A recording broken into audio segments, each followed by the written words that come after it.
Hello, good afternoon. It's a great pleasure for me to call to the stage here the alternate Minister of National Economy and Finance, Mr. Nikos Papathanasis, and the Minister of International Trade, Export Promotion, Small Business and Economic Development, Ms. Mary Enck.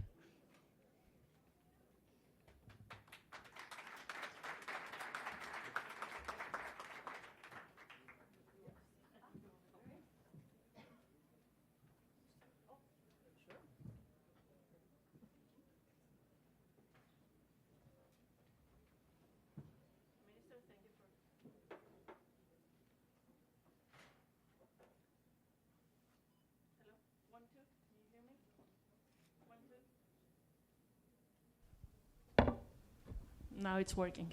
Okay. It's a pleasure to have you here, Minister. I understand you were recently in Greece, meeting Beautiful with Athens. Mr. Papathanasis too. And during the course of our discussions today, we've heard about some quite encouraging statements about the progress being made on bilateral relations. And bilateral economic relations, that is. Can you tell us a little bit more about where we stand right now? Indeed, indeed. Well, first of all, I'm so thrilled to be here with my good friend, Minister Papathanasis. The last time we were together, we were in Athens, and I think he brought the weather because it was very hot in Athens, and there's no snow here, and it's pretty warm. So not only his warm heart, but really the warm weather. So very, very good to see you here.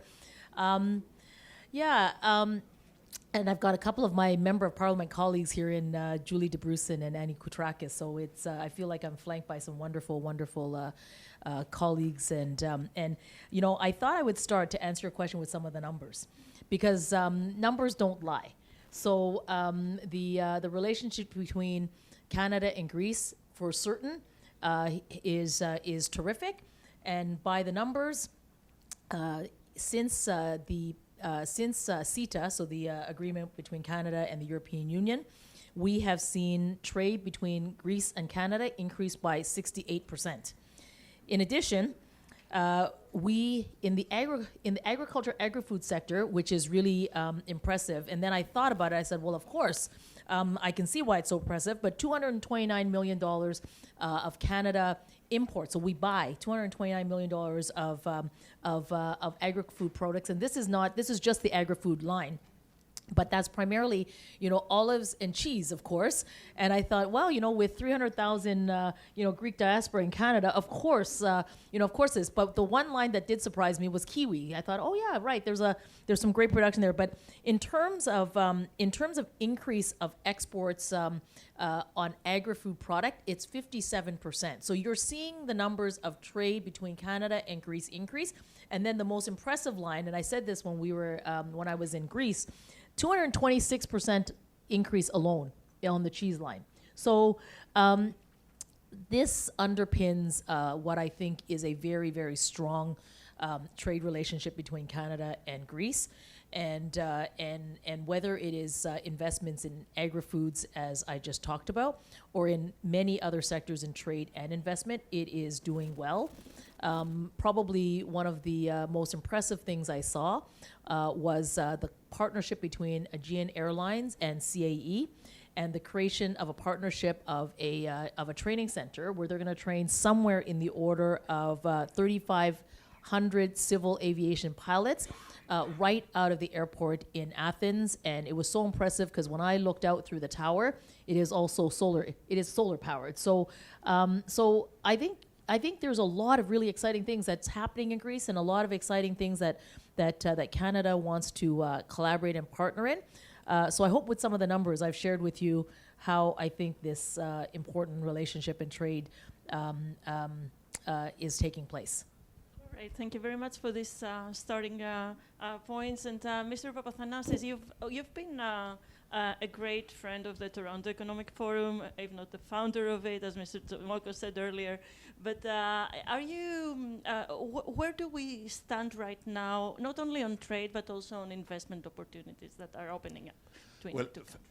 First of all, allow me to thank my dear friend Minister Enck for the warm welcome. She makes me feel like home. although it was my home for many years. It helps. And I would say that she could be a great Greek minister, promoting Greece. So I would like also to thank her for all the work she's been doing in order for us to proceed and make steps forward to resolve certain misunderstandings, because I think this is what's all about, misunderstandings about the application and some technical difficulties we're facing in order to ratify CETA. One thing I could say as a Greek minister is that we're having an agreement, Greece with Canada. Canada has $2 trillion in GDP, and Greece, of course, approximately 1/10 of that. And also, the exports of the agricultural food indicates that with the application of CETA, the way it's being applied has increased approximately 70% the trade balance. The trade balance, of course, is underwhelming, because 1 billion in trade balance between two countries of such a magnitude, especially Canada, is something that means that we need more work. And what is very important is that Greece, of course, is changing continuously, has created a very friendly environment for businesses and investment, has a center-right government that loves to see investors to come. And I have the feeling that maybe we have not explained exactly the face of Greece today. This is something we are lacking. Maybe we should do some work more on that, because Minister Int'l came to Greece, visited the country, saw the capacity of the country, and at the same time, I have Mr. Nanos presented a survey indicating that the perception of the Canadian people seeing Greece has improved the last years. But in the survey, we noticed that still we have to do a lot of work to improve this figure. So, the picture. So I would say that we are at a stage, and the visit of the Greek Prime Minister Mitsotakis and the discussion he had with Prime Minister Trudeau assisted in that, improving this picture. But I think we should work more and closer in order to improve this picture and, of course, resolve all these problems. And I think Minister Int'l is working towards this direction, and certainly I'm working towards direction. And I think we had some technical meetings. The CEO of SIPO met with the competent ministers and the technical teams, and a new meeting will happen in December. I think it's our obligation to assist in resolving these technical problems. More than that, it's very important to realize that a sovereign country has all the institutions to follow up on the CETA issue. And I think this, dear Minister, should be passed to the Greek officials and explained. So I think this is a step that we have to make together. So from what you're saying already, I understand that ratifying CETA, resolving whatever misunderstandings is of interest to both countries, and you consider that a key to unlocking further growth in the trade relationship between the two countries. What other priorities are there that you're working on, and what are the sectors that you're focusing on to explore further on the bilateral relationship? So I agree wholeheartedly with Minister Papathanasis. I feel very confident that we will do the work necessary on CETA. And when I was in Greece, we had this really great conversation, because you were sharing with me just the point you made just a moment ago, which was that that Greece, has made changes and is, and that your administration is one that is very open to investment, and that and in Canada, is there greater opportunity for investments? And I would say, absolutely. I mean, businesses and investors tell me all the time. I mean, they are looking for a structure in trade agreements because they understand that to give them the certainty that they always look for. So I'm very confident we're going to do that. But I thought I would give you a proof point. I mean, and a couple of them. One I already said, which is the partnership between Aegean and CAE, and in that investment. But the airport in and of itself, when I flew into the airport and I had a meeting there with Dr. Paraskis, right? Yeah, Dr. Paraskis. The airport in Athens is a subsidiary of AIA. It is 100% wholly owned by the Canadian Public Sector Pension Investment Board. So if a Canadian pension fund is going to invest in something like a critical infrastructure, as in the Athens airport, it really does speak to, and this is something that also happened quite recently, but what Minister Papathanasis was telling me was just, the journey that you have gone through as a country, and the climate that you're creating for that greater investment certainty. And when I look at the kinds of businesses, and I talk to businesses here, I have a saying in Canada. I say, Canada, we're the best traders in the world because we come from around the world, including those wonderful, diaspora. But it isn't just the diaspora, it is the Canadian business community. So whether it is in clean tech, in green energy, renewables, in aerospace, in defense, in agriculture, of course, and in tourism. Like when I was there, that incredible growth that you are now developing, something of a Riviera, I think you said to me. My time was too short. I had to go to G7, so I couldn't actually spend the extra day, much to my dismay, because trust me, I would have preferred to do that. But I think that what you shared with me was really important, and I think it's good for the Canadians to hear about that journey. To your question, there's opportunities for growth, and I think the conditions are all there. Mr. Papathanasis, can you tell us some more background about these opportunities and how the government has been attracting foreign direct investment and how it's been changing the fiscal situation in Greece? Yeah, I would like to go a step back and say that exactly what the minister said, that what she experienced in Greece is a climate that is completely different from what the perception of the people have about Greece.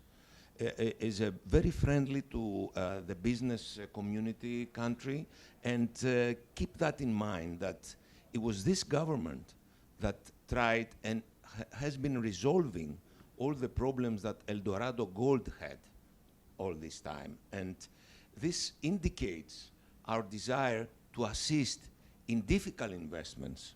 And of course, he was talking about the Hellenic project. Is the largest urban restructuring project of Europe, an amazing project that whenever in Europe one could try to run a project like that, could see that problems could arise, especially environmental problems. And there, again, this government resolve these problems, and this project is going through.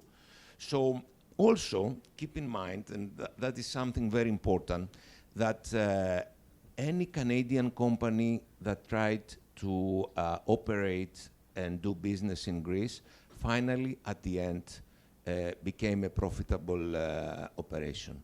And I'm going back to Mr. Premouatsa, that trusted Greece at difficult times.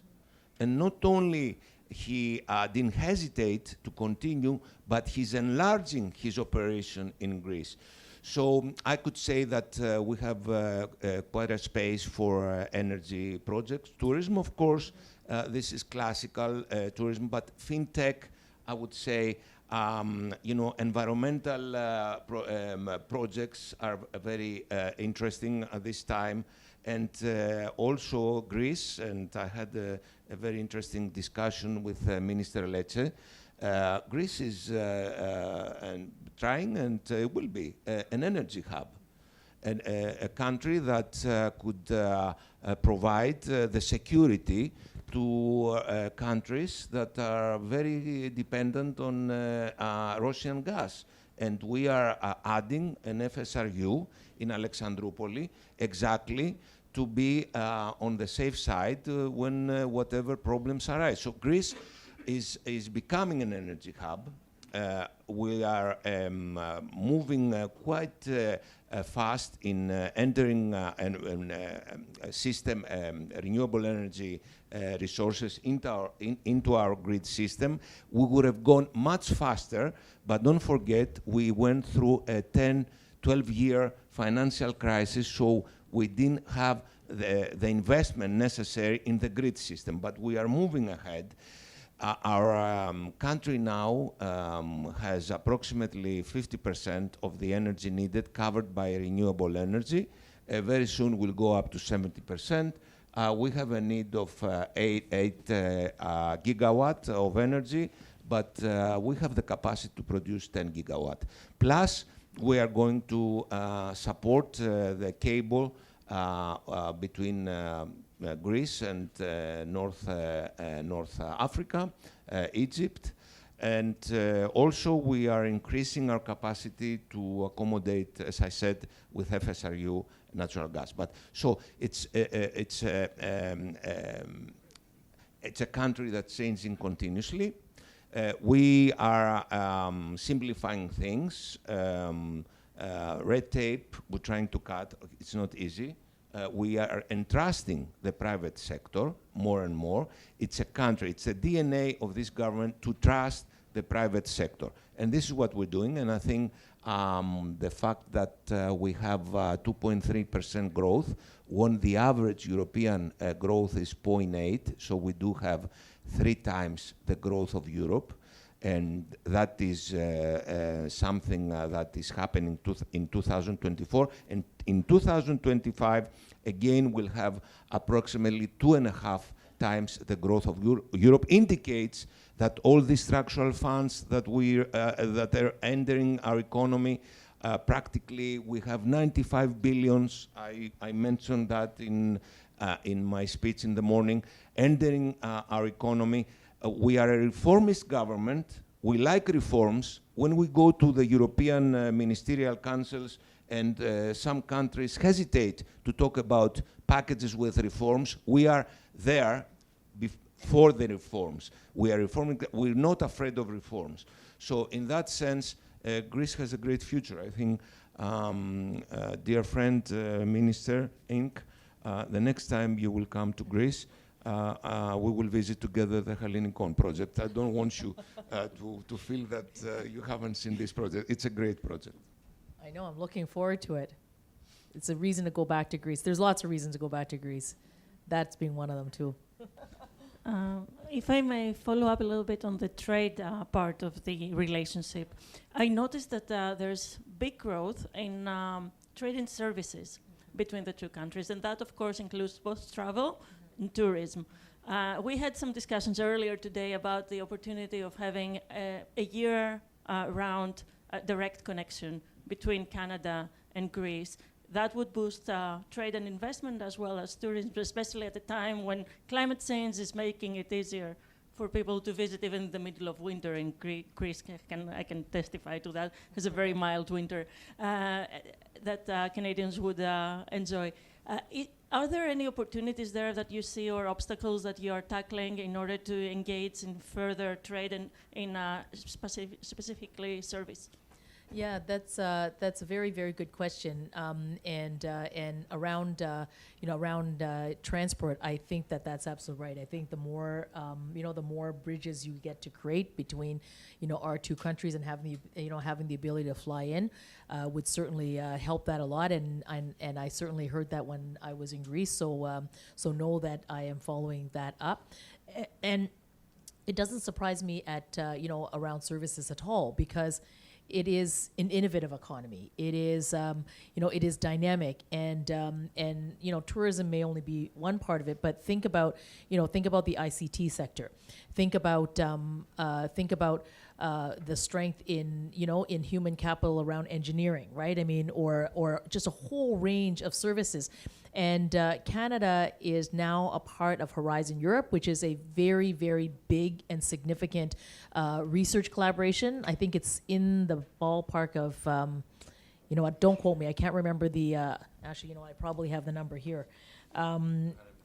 $140 billion. So $140 billion with Horizon Europe, where Canada and the member states, including in Greece, will be doing, will be collaborating in that front, and that is going to generate a whole range of, of services trade, because it is underpinned by a knowledge economy. We were when I was in Greece, and certainly when Prime Minister Mitsotakis was here, he was the first country in Europe that signed the agreement for the sale of the de Havilland water bombers, and I was just in Europe about a month ago to celebrate the full sale. So Greece has 7. And across Europe, it's 22. So Greece has bought Greece has made a significant purchase.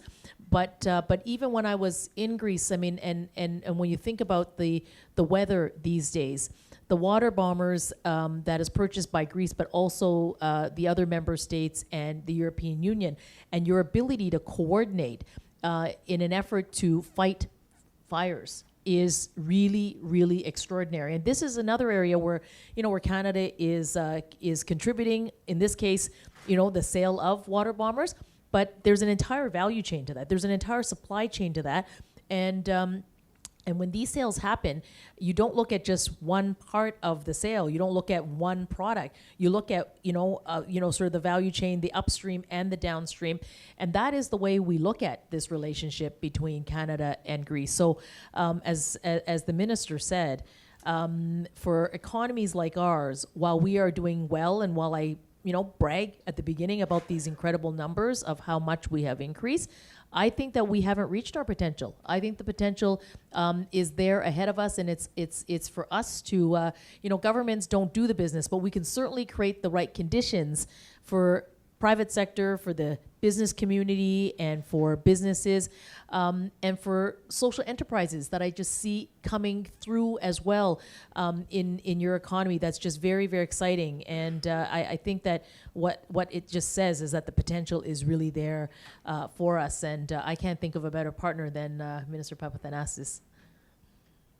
Minister Papathanasis, your counterpart mentioned the Horizon Europe funds, and I know you're also, of course, in Greece, responsible for the EU funds, the substantial amount of EU funds that are coming into the Greek economy for the digital transformation, for the energy transition. Are there opportunities there for foreign companies, when partnering with European companies, with Greek companies, to also tap into these resources or some other resources? Because we all know that businesses appreciate, especially in this investment climate, also some incentives in order to invest in the country. Of course. I mentioned that we do have approximately 95 billion in euros coming from the RRF. I explained in the morning that 36 billion come from RRF, 26 from the partnership agreement, and then we have the national funds. So the incentives are open. And this is what I mean, that Greece is a member state of the European Union. And I'm not sure that the Canadian corporations and the Canadian business people have realized that Greece could be a hub. It's geostrategically located in an area that you could have access everywhere. Greece has very good relations with neighboring. Turkey is a little bit on the iffy side, but we have a very good relation with Middle East countries, and also it's a gateway for the European Union. So I could say that we should try and present Greece as a hub for Canadian businesses to enter, if they want, the European Union. Also, we have talents, and that was the financial crisis has very many negative things, but we see large corporations come in and establish their operation in Greece. For example, Pfizer, an American company, came to Thessaloniki with an initial plan of creating a small structure, approximately, of 200 researchers. Now they are reaching 1,500 and growing more. Why? Because they could find the talent. So I'm saying that Greece could be a location that a corporation could use, quote, in order to enter other markets, especially the Middle East. Now, going back to your question, Ms. Sokou, Horizon Europe is a very significant project. Minister Ing gave the magnitude of the project, and it's open to collaboration. Recently, it was signed by Commissioner Ivanova and Minister François Sampin.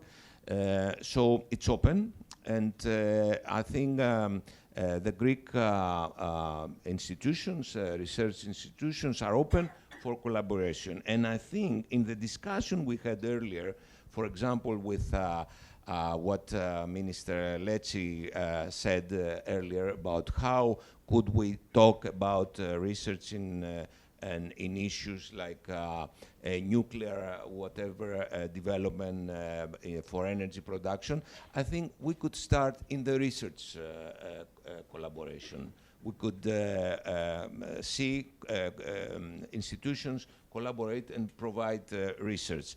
I think we could do these steps in order to move ahead. And artificial intelligence is something that is very important. And I think in that sense, ICT and other industries could collaborate, institutions could collaborate in order to utilize the Horizon Europe and be there. So we need to proceed with steps that will assist us in understanding each other more. Thank you. And Minister Ing, a final question for you. Similar one in the sense that we see Greek businesses that are some of the most extrovert, that are already exploring opportunities and investing in Canada at the same time. And you're also in charge, you have a big portfolio, and you're also in charge of grants, Canadian grants going to small businesses, but not only. Other opportunities for Greek companies who want to invest in Canada to tap into these funds. And to go back into your big portfolio, because I don't want to miss the chance to ask you the question, given what happened south of the border and given that you're responsible for international trade, where do you see international trade going, and how do you think traditional allies and partners like Canada and Greece are working on to keep the markets open, to keep the trade open as possible, to make use of the friendshoring if we need to do so, and to oppose protectionism that seems to, or fight against protectionism? So how do I start the answer to that one?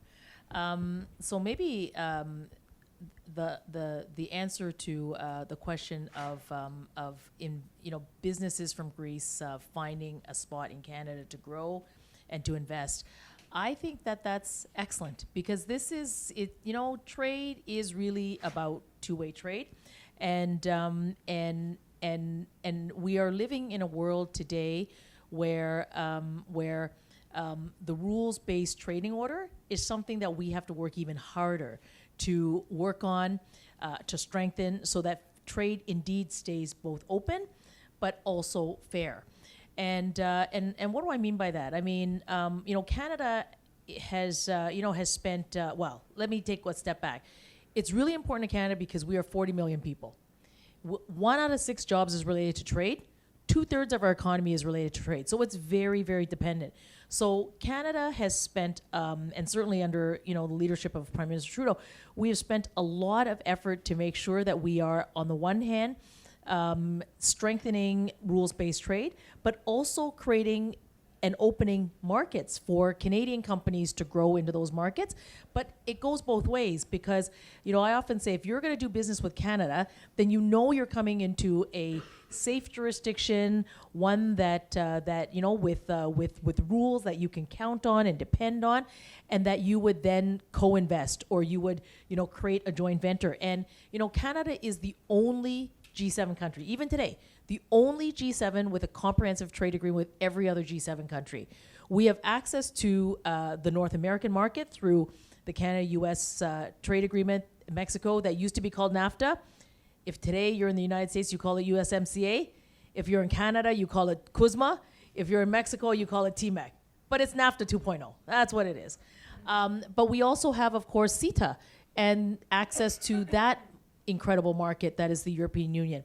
But also through CPTPP, the Pacific Rim, so countries like Japan and Singapore and Australia and New Zealand, Malaysia, Vietnam, so growing markets. I'm at the negotiating table right now with countries like Indonesia, so next to the United States, which is a little over 300 million people. Indonesia is 270 million people. We're at the negotiating table with the ASEAN countries, so the Association of Southeast Asian Nations. What does that mean? It means that if you're doing business with Canada, you're doing business with the network of trade agreements, and that is also about fortifying the rules-based trading order, strengthening these relationships. And then maybe the point I would make that actually brings it home is, why is it important? I mean, why is it beneficial for Canada and Greece? Well, if we care through our trade agreements, which we do, because this is what we negotiated, strong environmental protections, strong protections for our workers, that is the price of fairness, right? Inclusive trade that actually creates opportunities for small and medium-sized businesses. What do you care about? You care about resilient supply chains. You care about doing business and having your partners in your supply chains that you can rely on those fundamental principles that, that's shared by Canada and Greece, certainly in the European Union, Canada and the Americas, here in North America with the United States. So I think it's the ability of strengthening our trade, but under a set of principles and values that underlie what we that is important to the Canadian people, and for sure, I think it's a shared principle, to those in whether you're in the United States or whether you're in Greece. I mean, but I think that the idea of friendshoring is really about resilient supply chains, but premised on a set of principles that really matter, which include our workers and the environment, because everyone is trying to build out a green economy around the world. Beautiful. So I understand that our time is up. I wish you best of luck in negotiating NAFTA 3.0. Oh no, it's only a review. There's no negotiating. And I hope this gives a new impetus in concluding the CETA and signing it with the European Union as well. So thank you very much.